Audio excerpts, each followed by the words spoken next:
राजकुमारी मायरा को अपने रूप और बुद्धि पर इतना घमंड था कि उन्होंने ऐलान कर दिया था वो उसी राजकुमार से विवाह करेंगी जो उनके 3 कठिन प्रश्नों के उत्तर दे पाएगा। दूर दूर के राज्यों से राजकुमार आए, लेकिन कोई भी राजकुमारी के सवालों का जवाब नहीं दे पाया। आखिर वो 3 सवाल थे क्या? लेकिन उसी राज्य में एक लड़की ऐसी भी थी जिसे पिछले 8 सालों से घूंघट में छिपाकर रखा गया था, क्योंकि लोग कहते थे अगर राजकुमारी मायारा ने उसका चेहरा देख लिया तो पूरे राज्य में तूफान आ जाएगा। और फिर एक दिन उसी घूंघट वाली लड़की ने पूरी राजसभा के सामने ऐसा उत्तर दिया कि राजकुमारी मायारा का घमंड हमेशा के लिए टूट गया। तो चलिए दोस्तों, अब चलते हैं उस राजसभा में जहां हर सवाल के साथ एक नया रहस्य छिपा है और जहां एक घूंघट वाली लड़की पूरी कहानी बदलने वाली है। बहुत समय पहले की बात है। सूर्यगढ़ नाम का एक बहुत बड़ा और समृद्ध राज्य था। उस राज्य के राजा थे महाराज वीरेंद्र सिंह। उनकी प्रजा उनसे बहुत प्यार करती थी। महाराज की एक बेटी थी, राजकुमारी मायरा। मायरा जितनी सुंदर थी उतनी ही बुद्धिमान भी थी, लेकिन उसे अपनी सुंदरता और अपनी बुद्धिमानी पर थोड़ा घमंड था। वो हमेशा कहा करती थी, मैं शादी उसी से करूंगी जो मेरे 3 सवालों के सही जवाब देगा। बस फिर क्या था, दूर दूर के राज्यों से बड़े बड़े राजकुमार सूर्यगढ़ आने लगे, लेकिन जो भी मायरा के सवालों का जवाब देने आता हार कर वापस लौट जाता। धीरे धीरे मायरा को यकीन हो गया था कि दुनिया में कोई भी उसे हरा ही नहीं सकता। एक दिन चंदनगढ़ के राजकुमार आर्यमान ने भी मायरा की इस अजीब शर्त के बारे में सुना। आर्यमान बहुत बुद्धिमान, समझदार और बहादुर राजकुमार थे। जब उन्होंने मायरा की शर्त सुनी तो हल्का सा मुस्कुराए और बोले, अच्छा, तो कोई राजकुमारी ऐसी भी है जिसके सवालों का जवाब आज तक कोई नहीं दे पाया। बाप रे बाप! ये सुनकर तो आर्यमान की उत्सुकता और बढ़ गई। वो सोचने लगे, देखते हैं आखिर कैसी है ये राजकुमारी और उसके सवाल कितने कठिन हैं। बस फिर क्या था, कुछ ही दिनों में राजकुमार आर्यमान सूर्यगढ़ के लिए निकल पड़े। राजकुमार आर्यमान आखिरकार सूर्यगढ़ पहुंच गए। महल के बाहर दूर दूर के राज्यों से आए राजकुमारों की भीड़ लगी हुई थी। आखिर राजकुमारी मायरा की सुंदरता के चर्चे ही कुछ ऐसे थे कि हर कोई उनसे विवाह करना चाहता था। लेकिन राजकुमार आर्यमान बाकी लोगों जैसे नहीं थे। वो वहां शादी करने नहीं आए थे। वो तो बस ये देखना चाहते थे कि आखिर राजकुमारी मायरा ऐसे कौन से सवाल पूछती हैं जिनका जवाब आज तक कोई नहीं दे पाया। अगले दिन सूर्यगढ़ की भव्य राजसभा सजाई गई। दूर दूर के राज्यों से आए राजकुमार सभा में अपनी अपनी जगह पर बैठे हुए थे। तभी शंख की आवाज पूरे महल में गूंज उठी और राजकुमारी मायरा धीरे धीरे सभा में प्रवेश करती हुई अपने सिंहासन तक पहुंची। सभा में बैठे सभी लोगों की नजरें बस उन्हीं पर टिक गईं। मायरा ने एक नजर पूरी सभा पर डाली और मुस्कुराकर बोली, तो शुरू करें। सभा में एकदम सन्नाटा छा गया। सभी को इंतजार था कि आखिर राजकुमारी आज कौन सा प्रश्न पूछने वाली है। तभी मायरा ने अपना पहला प्रश्न पूछा, वह क्या है जो जन्म लेते ही उड़ जाता है, जीते जी हर पल बदलता रहता है और मरने के बाद फिर लौट आता है। सवाल सुनते ही पूरी सभा में खामोशी छा गई। दूर दूर के राज्यों से आए राजकुमार एक दूसरे का चेहरा देखने लगे। किसी को भी इस कठिन प्रश्न का उत्तर समझ नहीं आ रहा था। राजकुमारी मायरा हल्का सा मुस्कुराई, मानो उन्हें पहले से ही पता हो कि आज भी कोई जवाब नहीं दे पाएगा। तभी सभा के बीच से एक शांत आवाज सुनाई दी, इस प्रश्न का उत्तर है समय। इतना सुनते ही पूरी सभा की नजरें एक साथ उस दिशा में मुड़ गईं। राजकुमारी मायरा भी चौंक गई। उन्होंने तुरंत पूछा, ये उत्तर किसने दिया? तभी सभा में बैठे राजकुमार आर्यमान धीरे धीरे अपनी जगह से खड़े हुए। राजकुमारी मायरा ने जब आर्यमान को देखा तो हल्का सा मुस्कुराई। आखिर आर्यमान बाकी राजकुमारों से अलग दिख रहे थे, पर फिर भी राजकुमारी के चेहरे पर काफी घमंड था, पर बात करने का तरीका काफी शांत था। फिर भी अपने घमंड भरे अंदाज में उन्होंने कहा, सिर्फ एक प्रश्न का उत्तर दे देने से यह साबित नहीं होता कि तुम मेरे बाकी प्रश्नों का उत्तर भी दे पाओगे। चलो बताओ मेरा दूसरा प्रश्न। ऐसी कौन सी वस्तु है जिसे गरीब फेंक देता है, अमीर संभाल कर रखता है और राजा उसे खोने से डरता है? पूरी सभा फिर सोच में पड़ गई, लेकिन इस बार भी राजकुमार आर्यमान बिना रुके बोले, विश्वास। उत्तर सुनते ही मायरा के चेहरे पर हल्की सी खुशी दिखाई दी। अब पहली बार उन्हें लगने लगा था कि शायद कोई ऐसा मिला है जो सच में उनके प्रश्नों का उत्तर दे सकता है। वो मन ही मन सोचने लगीं, अगर ये तीसरे प्रश्न का उत्तर भी दे दें तो शायद मुझे अपना जीवन साथी मिल ही जाए। इसके बाद मायरा ने अपना तीसरा और सबसे कठिन प्रश्न पूछा, वह कौन है जो बिना शस्त्र युद्ध करता है, बिना पैरों के लोगों को गिरा देता है और बिना चेहरे के पहचाना जाता है? सभा में कुछ पल के लिए पूरी खामोशी छा गई, लेकिन अगले ही पल राजकुमार आर्यमान ने शांत आवाज में उत्तर दिया, अहंकार। इतना सुनते ही पूरी सभा हैरान रह गई और राजकुमारी मायरा बस आर्यमान को देखती रह गईं। राजकुमारी मायरा कुछ पल तक चुपचाप रहीं, फिर हल्का सा मुस्कुराकर बोली, तुमने मेरे तीनों प्रश्नों के उत्तर दे दिए, लेकिन यहां सभा में बैठे लोग ये जानना चाहते हैं कि तुम्हारे जवाब किस प्रकार सही है। अपने उत्तर साबित करके दिखाओ। सभा में बैठे सभी लोग अब और भी ध्यान से आर्यमान की तरफ देखने लगे। तब राजकुमार आर्यमान शांत आवाज में बोले, राजकुमारी, आपका पहला प्रश्न था, वह क्या है जो जन्म लेते ही उड़ जाता है, जीते जी हर पल बदलता रहता है और मरने के बाद फिर लौट आता है? मैंने उसका उत्तर दिया था, समय। इतना कहकर आर्यमान कुछ पल रुके, फिर बोले, जब एक बच्चा जन्म लेता है उसी पल से उसका समय बीतना शुरू हो जाता है। इंसान जीते जी हर दिन बदलता रहता है, कभी छोटा, कभी बड़ा, कभी खुश, कभी दुखी, और मरने के बाद वही इंसान लोगों की यादों में लौट आता है। इसलिए उस प्रश्न का सही उत्तर समय ही है। राजकुमार आर्यमान की बात सुनते ही सभा में बैठे सभी मंत्री, विद्वान और राज्य के बड़े बुजुर्ग एक दूसरे की तरफ देखने लगे। धीरे धीरे सभी सहमति में सिर हिलाने लगे। कुछ ही पलों में पूरी सभा में आवाजें गूंजने लगीं। सही कहा, बिल्कुल सही उत्तर है, वाह। राजकुमारी मायरा ने सोचा, इसका जवाब तो बिल्कुल सही है। कुछ पल रुकने पर राजकुमारी ने कहा, दूसरा उत्तर समझाओ। राजकुमार आर्यमान हल्का सा मुस्कुराए, फिर बोले, राजकुमारी, आपका दूसरा प्रश्न था, ऐसी कौन सी वस्तु है जिसे गरीब फेंक देता है, अमीर संभाल कर रखता है और राजा उसे खोने से डरता है?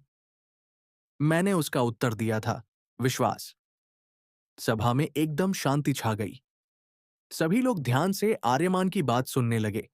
तब आर्यमान बोले, जब एक गरीब इंसान बार बार लोगों से धोखा खाता है तो धीरे धीरे उसका लोगों पर से विश्वास उठ जाता है। इसलिए वह उसका भरोसा लोगों से उठ जाता है।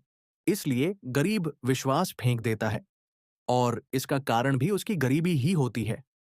इतना कहकर आर्यमान कुछ पल रुके, फिर बोले, एक अमीर इंसान अपने भरोसेमंद लोगों को हमेशा अपने पास रखता है, क्योंकि उसे पता होता है कि धन से ज्यादा कीमती विश्वास होता है। अब पूरी सभा बिल्कुल शांत थी। तभी आर्यमान ने राजा की तरफ देखते हुए कहा, और एक राजा अगर अपनी प्रजा का विश्वास खो दे तो उसका राज्य ज्यादा दिन तक नहीं टिक सकता। इसलिए राजा विश्वास खोने से डरता है। इतना सुनते ही सभा में बैठे सभी मंत्री, विद्वान और बड़े बुजुर्ग एक साथ बोल उठे, वाह, बहुत सही, क्या बात है। राजकुमारी मायरा अब चुपचाप आर्यमान को देख रही थी। राजकुमारी मायरा कुछ पल तक चुप रहीं, फिर बोली, ठीक है, अब तीसरे प्रश्न का उत्तर समझाओ। सभा में फिर से शांति छा गई। सभी की नजरें अब राजकुमार आर्यमान पर थीं। तब आर्यमान शांत आवाज में बोले, राजकुमारी, आपका तीसरा प्रश्न था, वह कौन है जो बिना शस्त्र युद्ध करता है, बिना पैरों के लोगों को गिरा देता है और बिना चेहरे के पहचाना जाता है? मैंने उसका उत्तर दिया था, अहंकार। इतना कहकर आर्यमान कुछ पल रुके, फिर बोले, जब इंसान के अंदर अहंकार आ जाता है तो उसे लगने लगता है कि वही सबसे बड़ा है, वही सबसे बुद्धिमान है, और फिर धीरे धीरे वही अहंकार उसे लोगों से दूर कर देता है। सभा में बैठे लोग अब बिल्कुल शांत होकर उनकी बात सुन रहे थे। तब आर्यमान आगे बोले, अहंकार के पास कोई तलवार नहीं होती, फिर भी ये रिश्ते तोड़ देता है। इसके पैर नहीं होते, फिर भी ये इंसान को गिरा देता है। और इसका कोई चेहरा भी नहीं होता, लेकिन जब किसी इंसान के अंदर अहंकार आ जाता है तो उसे हर कोई पहचान लेता है। इतना सुनते ही पूरी सभा में फिर से आवाजें गूंजने लगीं। वाह, क्या बात कही, बिल्कुल सही। राजकुमार की सभी लोग प्रशंसा करने लगे और कुछ राजकुमार तो राजकुमार आर्यमान से छिड़ने भी लगे। इतना सब होने के बाद राजकुमारी मायरा हल्का सा मुस्कुराई और बोली, ठीक है राजकुमार, तुमने मेरे तीनों प्रश्नों के सही उत्तर दिए हैं, इसलिए मैं तुमसे विवाह करने को तैयार हूं। लेकिन राजकुमार आर्यमान यह सुनकर थोड़ा हैरान रह गए। उन्होंने शांत आवाज में कहा, लेकिन राजकुमारी, मैं तो यहां आपसे विवाह करने आया ही नहीं था। मैं तो बस ये देखने आया था कि आखिर वो कैसी राजकुमारी है जिसने अपने विवाह के लिए इतनी अनोखी शर्त रखी है। इतना सुनते ही पूरी सभा में हलचल मच गई। राजकुमारी मायरा के चेहरे की मुस्कान धीरे धीरे गायब होने लगी। उन्होंने तुरंत कहा, लेकिन यहां वही राजकुमार आते हैं जो मुझसे विवाह करना चाहते हैं। मेरी शर्त शुरू से साफ थी, जो मेरे तीनों प्रश्नों के उत्तर देगा, मैं उसी से विवाह करूंगी। और तुमने मेरे तीनों प्रश्नों के उत्तर दिए हैं, इसलिए अब तुम्हें मुझसे विवाह करना ही होगा। सभा में बैठे कई मंत्री और बड़े बुजुर्ग भी राजकुमारी की बात से सहमत दिखाई दिए। एक मंत्री उठकर बोला, राजकुमार, अगर आपका विवाह करने का कोई विचार नहीं था, तो आपको यह बात प्रश्नों के उत्तर देने से पहले ही बता देनी चाहिए थी। तब राजकुमार आर्यमान शांत आवाज में बोले, लेकिन मुझसे तो किसी ने यह पूछा ही नहीं कि क्या मैं विवाह करना चाहता हूं या नहीं। आर्यमान की बात सुनकर कुछ पल के लिए पूरी सभा एकदम शांत हो गई। तभी सभा में बैठा एक राजकुमार अचानक खड़ा हो गया और बोला, इसमें बताने वाली कौन सी बात थी? राजकुमारी ने अपनी शर्त पहले ही साफ रखी थी। तुम्हें यहां आने से पहले सोच लेना चाहिए था। इतना सुनते ही कई और राजकुमार भी उसकी बात से सहमत होने लगे। तभी आर्यमान हल्का सा मुस्कुराए और बोले, अरे भाई, मेरी राजकुमारी से विवाह करने की कोई इच्छा नहीं है। मैं तो बस उन्हें देखने आया था कि आखिर वो कैसी राजकुमारी हैं जिनके प्रश्नों का उत्तर आज तक कोई नहीं दे पाया। आर्यमान ने आगे कहा, अब इसकी इतनी बड़ी सजा तो नहीं दोगे ना कि मेरा जबरदस्ती विवाह ही करवा दो। इतना सुनते ही महाराज वीरेंद्र सिंह गहरी सोच में पड़ गए। वो मन ही मन सोचने लगे, ये तो बहुत बड़ी समस्या हो गई। इतने लंबे समय से कोई भी मायरा के प्रश्नों का उत्तर नहीं दे पाया, और अब जब पहली बार किसी राजकुमार ने उसके तीनों प्रश्नों के उत्तर दिए हैं, तो अब वो विवाह ही नहीं करना चाहता। राजा कुछ पल तक चुप बैठे रहे। फिर उन्होंने गंभीर आवाज में कहा, राजकुमार आर्यमान, यहां राजकुमारी से ज्यादा गलती तुम्हारी है। अगर तुम्हें प्रश्नों के उत्तर आते थे और तुम विवाह नहीं करना चाहते थे, तो ये बात तुम्हें पहले ही बता देनी चाहिए थी। सभा में फिर से शांति छा गई। तब राजा ने आगे कहा, अब इस समस्या का कोई ना कोई समाधान भी तुम्हें ही निकालना पड़ेगा। कुछ पल सोचने के बाद राजकुमार आर्यमान बोले, ठीक है महाराज, अगर राजकुमारी मेरे 3 प्रश्नों के उत्तर दे दें, तो मैं उनसे विवाह कर लूंगा। इतना सुनते ही पूरी सभा फिर से हैरानी से एक दूसरे का चेहरा देखने लगी। तभी राजकुमार ने कहा, लेकिन ये प्रश्न मैं 3 दिन बाद पूछूंगा। इतना कहने के बाद सभा समाप्त हो गई।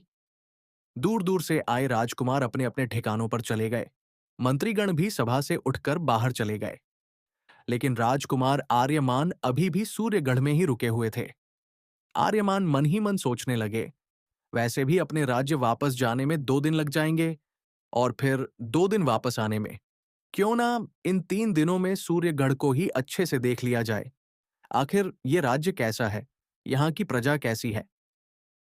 उधर जब महाराज वीरेंद्र सिंह को पता चला कि आर्यमान अब भी सूर्यगढ़ में ही रुके हुए हैं, तो उन्होंने तुरंत उन्हें महल में बुलवा लिया। महाराज ने मुस्कुराकर कहा, राजकुमार, आप हमारे मेहमान हैं। 3 दिन तक यहीं महल में आराम से रहिए। राजकुमार ने राजा वीरेंद्र सिंह से कहा, धन्यवाद महाराज, पर इसकी कोई जरूरत नहीं है। वैसे भी मुझे आपका राज्य बहुत पसंद आया। मैं आपके राज्य को देखना चाहूंगा। राजा कुछ घबराकर बोले, अरे नहीं नहीं, आप यहीं रुकिए, कहीं मत जाइए। लेकिन आर्यमान को राजा की बात कुछ अजीब लगी। वो मन ही मन सोचने लगे, राजा मुझे राज्य घूमने से क्यों रोक रहे हैं। तभी आर्यमान मुस्कुराकर बोले, नहीं महाराज, आपका राज्य मुझे बहुत अच्छा लगा। मैं इसे थोड़ा घूम कर देखना चाहता हूं। और रही रुकने की बात, तो कहीं ना कहीं ठिकाना मिल ही जाएगा। अगर नहीं मिला तो वापस महल आ जाऊंगा। आर्यमान की बात सुनकर महाराज वीरेंद्र सिंह के चेहरे की मुस्कान हल्की सी फीकी पड़ गई। वो मन ही मन डरने लगे, कहीं ऐसा ना हो कि आर्यमान की मुलाकात वाणी से हो जाए। क्योंकि महाराज जानते थे कि अगर आर्यमान ने वाणी को देख लिया तो बहुत बड़ा अनर्थ हो जाएगा। इतना कहकर राजकुमार आर्यमान वहां से निकल गए और सूर्यगढ़ का भ्रमण करने लगे। एक दिन आराम से घूमते फिरते बीत गया। अगले दिन भी राजकुमार पूरे राज्य को ध्यान से देखते रहे। वो देखना चाहते थे कि आखिर सूर्यगढ़ की प्रजा कैसी है, लोग कैसे रहते हैं और अपने मेहमानों का कैसा सत्कार करते हैं। पूरा दिन घूमते घूमते शाम हो गई। अब राजकुमार को बहुत तेज भूख लग चुकी थी। तभी दूर उन्हें एक छोटी सी कच्ची झोपड़ी दिखाई दी। छप्पर का पुराना सा घर था, लेकिन घर के बाहर सब कुछ बहुत साफ सुथरा रखा हुआ था। राजकुमार उस झोपड़ी की तरफ बढ़ गए। वहां उन्होंने एक अधेड़ उम्र के आदमी और एक औरत को बैठे देखा। राजकुमार ने पास जाकर कहा, राम राम काका, बहुत तेज भूख लगी है। क्या थोड़ा पानी और कुछ खाने को मिल जाएगा? उस आदमी का नाम रामू था। रामू ने ऊपर से नीचे तक आर्यमान को देखा। उनकी वेशभूषा देखकर ही समझ गया कि ये कोई साधारण इंसान नहीं है। वो तुरंत आदर से बोला, अरे आइए मालिक, क्यों नहीं, हमारे यहाँ पानी भी मिलेगा और खाना भी। राजकुमार मन ही मन सोचने लगे, अरे वाह, यहाँ के लोग तो सच में बहुत अच्छे हैं। मैं यहाँ का राजकुमार भी नहीं हूं, फिर भी इतना सम्मान दे रहे हैं। ये सोचकर आर्यमान घर के अंदर जाकर बैठ गए। तभी रामू की पत्नी उनके लिए पानी लेकर आई। पानी पीने के बाद राजकुमार बोले, काकी, भूख भी बहुत तेज लगी है। इतना सुनते ही रामू की पत्नी अंदर की तरफ मुड़ी और बोली, अरे ओ वाणी बेटा, मेहमान आए हैं, जल्दी से खाना बना दे। कुछ ही देर बाद बाजरे की गरम गरम रोटी और साग की खुशबू पूरे घर में फैल गई। राजकुमार ने जैसे ही पहला निवाला खाया, वो हैरान रह गए। इतना स्वादिष्ट खाना उन्होंने पहले कभी नहीं खाया था। खाना खाते खाते ही वो बोले, सच कहूं काका, इतना स्वादिष्ट खाना मैंने आज तक नहीं खाया। इतना सुनते ही रामू हंस पड़े और बोले, अरे राजकुमार, ये खाना मेरी बिटिया वाणी ने बनाया है। मेरी बेटी बहुत अच्छा खाना बनाती है।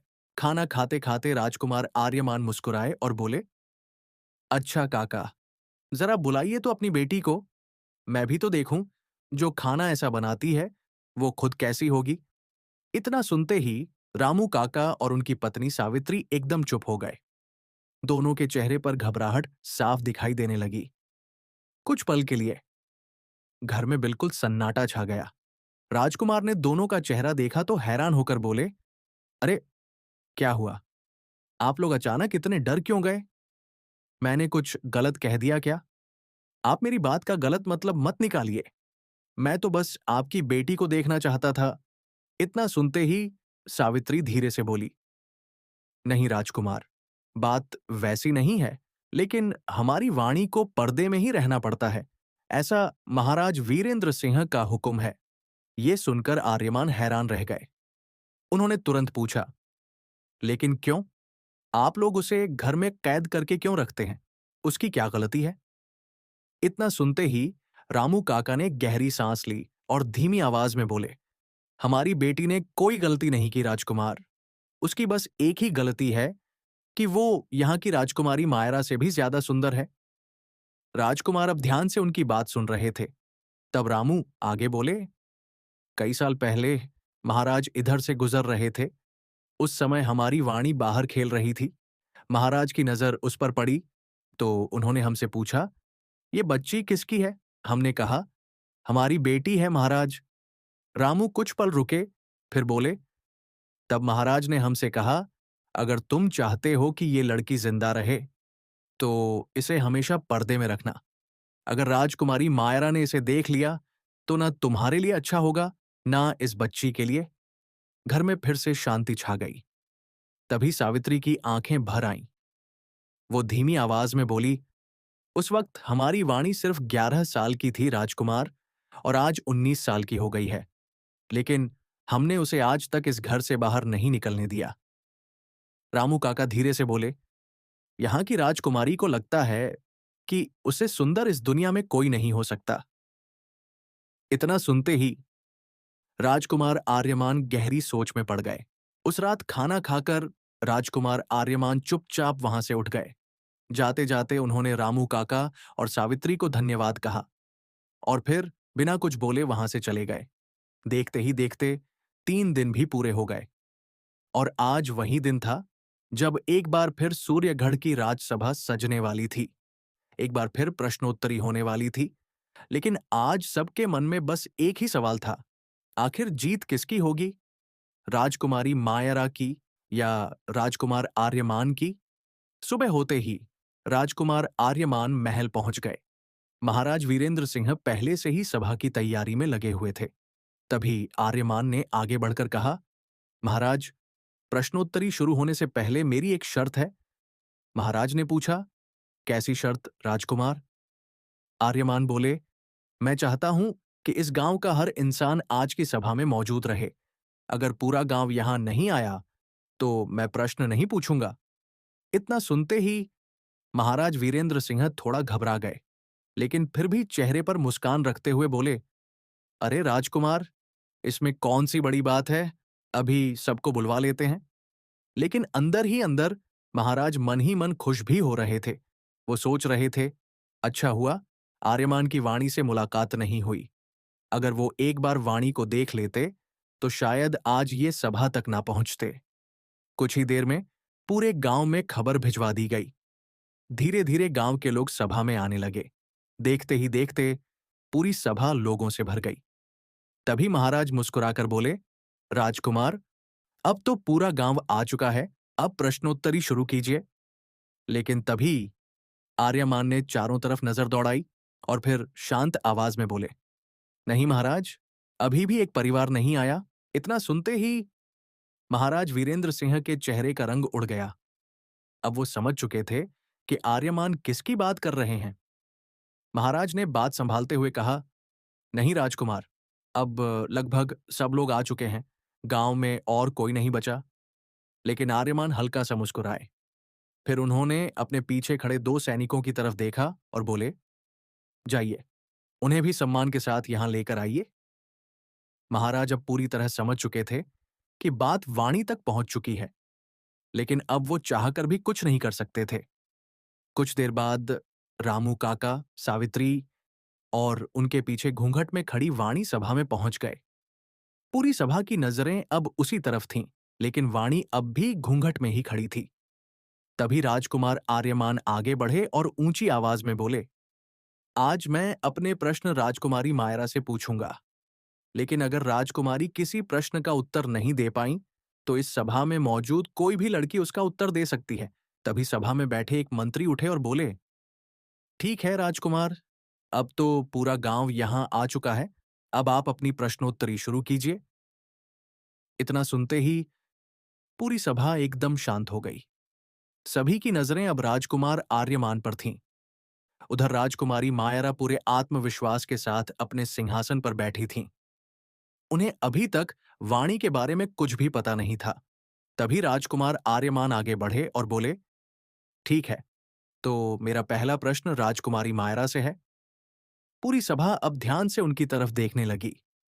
तब आर्यमान ने पूछा, एक ऐसी चीज जिसे तोड़ने में एक पल लगता है, लेकिन बनाने में पूरी जिंदगी निकल जाती है, और एक बार टूट जाए तो उसकी आवाज नहीं, दर्द सुनाई देता है।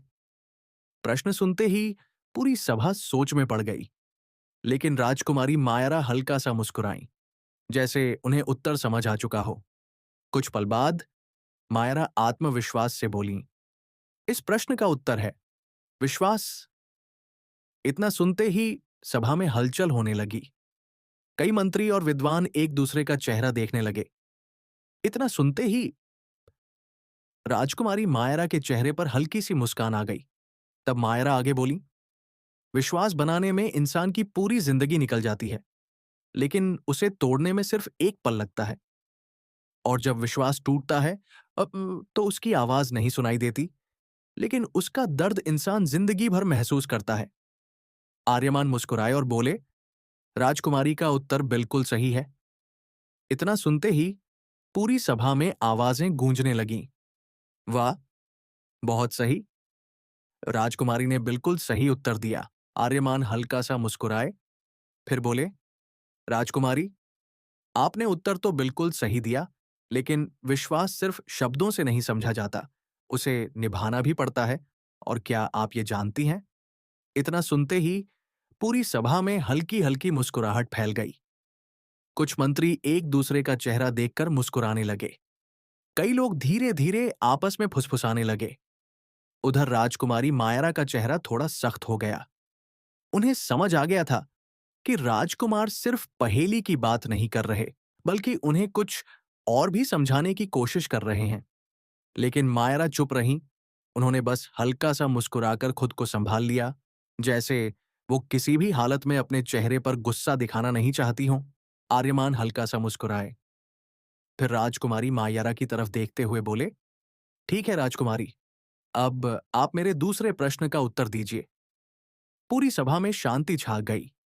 तब आर्यमान ने पूछा, वह क्या है जो सुबह 4 टांगों पर चलता है, दोपहर को 2 टांगों पर और शाम को 3 टांगों पर चलने लगता है? प्रश्न सुनते ही पूरी सभा गहरी सोच में पड़ गई। कई मंत्री एक दूसरे का चेहरा देखने लगे। दूसरे राज्यों से आए राजकुमार भी अब सोच में डूब चुके थे।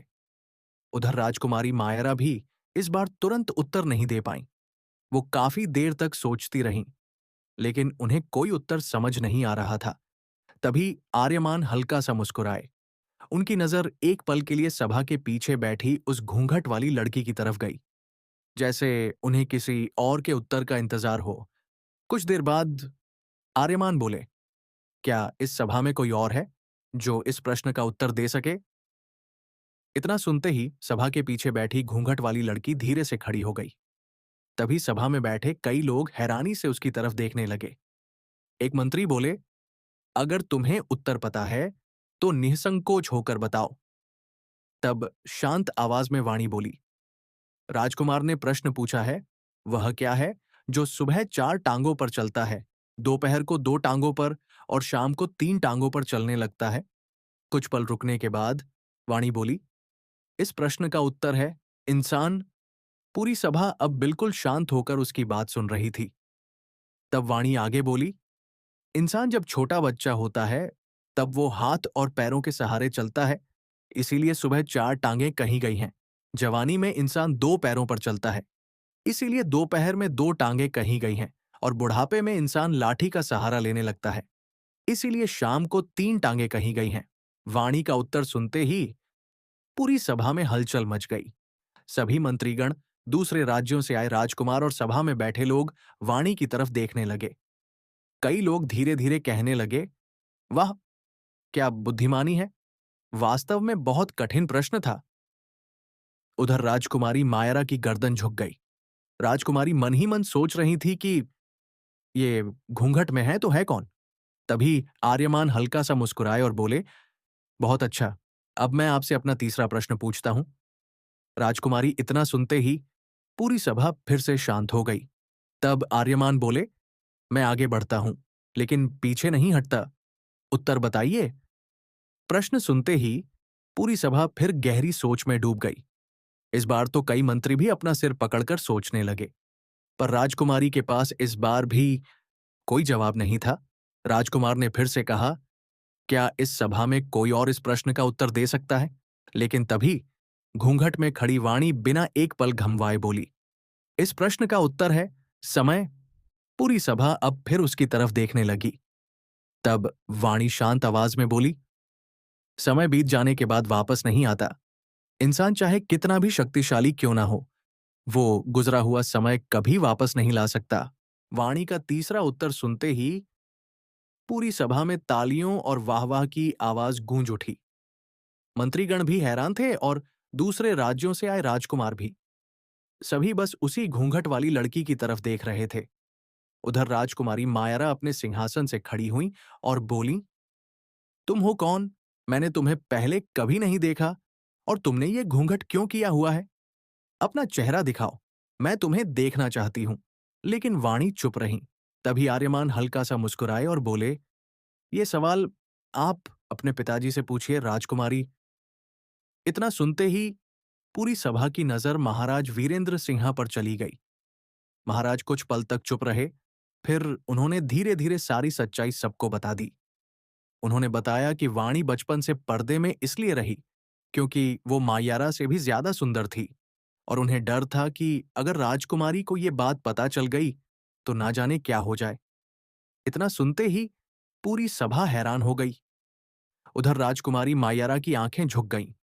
उन्हें पहली बार अपनी गलती का एहसास हो रहा था, न सिर्फ अपने घमंड का, बल्कि उस डर का भी जिसकी वजह से एक लड़की को सालों तक पर्दे में रहना पड़ा। मायरा धीरे धीरे चलकर आर्यमान के सामने आई और हाथ जोड़कर बोली, मुझसे बहुत बड़ी गलती हो गई। मैं अपने घमंड में इतनी अंधी हो गई थी कि मुझे कभी ये एहसास ही नहीं हुआ कि मेरे कारण किसी और की जिंदगी पर क्या असर पड़ रहा है। अगर हो सके तो मुझे माफ कर दीजिए। पूरी सभा अब बिल्कुल शांत थी। तभी मायरा ने धीरे से कहा, लेकिन मैं अब भी आपसे विवाह करना चाहती हूं। इतना सुनते ही आर्यमान हल्का सा मुस्कुराए और बोले, राजकुमारी, मैं कभी भी आपसे विवाह करने यहां आया ही नहीं था। सभा में बैठे लोग हैरानी से उनकी तरफ देखने लगे। तब आर्यमान बोले, अगर सच कहूं तो मैं आपको अपने लिए नहीं, बल्कि अपने बड़े भाई के लिए पसंद करने आया था। मैं हमेशा से चाहता था कि आप ही मेरी भाभी बने। इतना सुनते ही सभा के दरवाजे की तरफ से एक आवाज आई, तो फिर क्या मुझे अंदर आने की अनुमति है? इतना सुनते ही पूरी सभा की नजर दरवाजे की तरफ चली गई। तभी वहां एक और राजकुमार अंदर आए। उन्हें देखते ही आर्यमान मुस्कुराए और बोले, अरे भैया, आप यहां? तभी शक्तिमान हंसते हुए बोले, और तुम महल से बिना बताए यहां चले आए? मुझे कुछ सैनिकों ने बताया कि तुम इसी राज्य की तरफ आए हो। फिर रास्ते में मुझे इस प्रश्नोत्तरी और स्वयंवर के बारे में पता चला, तो मैंने सोचा मैं भी देखूं आखिर मामला क्या है। पूरी सभा अब दोनों भाइयों को देख रही थी। उधर राजकुमारी मायरा भी शक्तिमान को देख रही थीं।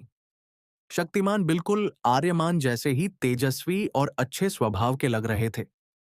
तभी आर्यमान मुस्कुराए और बोले, भाभी, अगर आपको भैया से कुछ प्रश्न पूछने हैं तो पूछ सकती हैं। इतना सुनते ही पूरी सभा हंस पड़ी। यहां तक कि मायरा भी हल्का सा मुस्कुरा दी। उधर शक्तिमान को भी मायरा बहुत पसंद आई और उन्होंने भी विवाह के लिए तुरंत हाँ कर दी। तभी सभा में बैठे लोग वाणी की तरफ देखने लगे और कहने लगे, अब तो अपना घूंघट हटा दीजिए, हम भी तो देखें जिसने पूरी सभा को अपनी बुद्धि से हैरान कर दिया। इतना सुनते ही वाणी ने धीरे धीरे अपना घूंघट हटा दिया। वाणी को देखते ही पूरी सभा कुछ पल के लिए बस उसे देखती ही रह गई। तभी आर्यमान हल्का सा मुस्कुराए और बोले, अब तो आपको मुझसे विवाह करना ही पड़ेगा। आखिर आपने मेरे तीनों प्रश्नों के उत्तर जो दे दिए हैं। इतना सुनते ही वाणी शर्माकर नीचे देखने लगी और फिर धीरे से हाँ में अपना सिर हिला दिया। इसके बाद पूरे राज्य में बहुत धूमधाम से दो विवाह हुए। एक राजकुमारी मायरा और राजकुमार शक्तिमान का, और दूसरा राजकुमार आर्यमान और वाणी का। और उस दिन के बाद राजकुमारी मायरा ने भी घमंड छोड़कर लोगों से प्यार और विनम्रता से रहना सीख लिया। अरे अरे, कहाँ चल दिए दोस्तों? जाने से पहले नीचे कमेंट करके इस पहेली का जवाब तो देते जाइए। बताइए, ऐसी कौन सी चीज है जिसके पास बहुत सारी आंखें होती हैं लेकिन वो देख नहीं सकता? देखते हैं आप में से कितने लोग इसका सही जवाब दे पाते हैं।